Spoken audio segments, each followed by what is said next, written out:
Hello everybody, Becca Switzer here.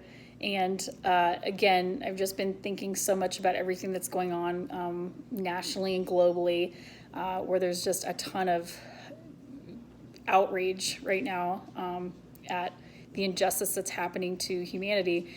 And I was thinking, it's hard to tell right now, but right now, everything that's happening, although it is terrifying and terrible and unjust and uncomfortable, it overall is going to point to positive change. It always does. If we think about the body is, when it has pain and we experience pain in the body, it's calling attention to something that needs healing. And right now we're experiencing pain on a human level, which is showing that there's healing that needs to take place in global consciousness. And so the things that we're seeing with protesting and violence and things that, while we don't consider those instances positive, they're really calling attention to pain in the body of consciousness right now.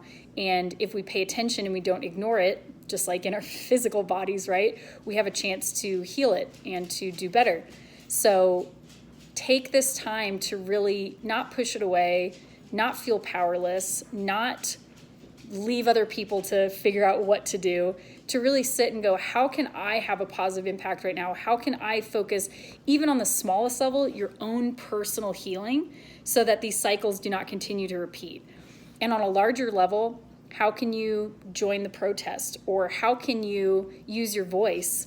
You know, Zane Frings shared a video earlier about using your voice, like Raleigh's doing right now, to share a positive message on social media. And if you're not the person that's going to be on camera doing it, then really look for messages that you believe in and share those instead of only sharing the violence and the outrage. Be part of the solution. And again, like I said in my last video, the solution is really healing.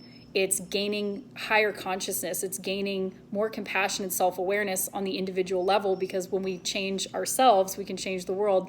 And I'd like to recall a story that I read one time that said, I wanted to change the world, but I went out and tried, and that was too difficult. I realized I couldn't do it. So I went out to change my country, and I realized that was too difficult. I couldn't do that either. So I tried to change my state, too hard. Tried to change my town, couldn't do that either. I tried to change my neighborhood. That was too hard.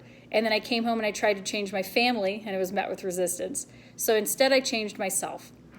And when I changed myself, I had a positive impact on my family. My positive impact on my family had a positive impact on my neighborhood, which had a positive impact on my town, which had a positive impact on my state, and then my country, and ultimately the world. And that's where your power lies. You can't change the entire world, but you can change and focus on your own actions, right? And my roommate Zane and I were talking about this just a few minutes ago outside. Sometimes the smallest things that you do really are going to have the biggest impact. And right now, how can you just embody love as much as humanly possible? How can you infect kindness into the hearts of others around you? That might be as simple as genuinely waving to your neighbors as they walk by your house or drive down the street, or making eye contact with somebody in a grocery store and giving them a genuine smile, acknowledging that they exist and offering them kindness just non-verbally. These small things create a loving environment around you, and that really is, even though it feels so small and minuscule, that is how we change the world. But it starts on the individual level. So I hope that resonates with you guys. Much love and peace to you all. This will become better. The world calls for revolutions when the world is in pain, and from that we have an opportunity to heal and get better. So let's lean into that. I love you guys. You're doing great. I'll talk to you soon. Bye.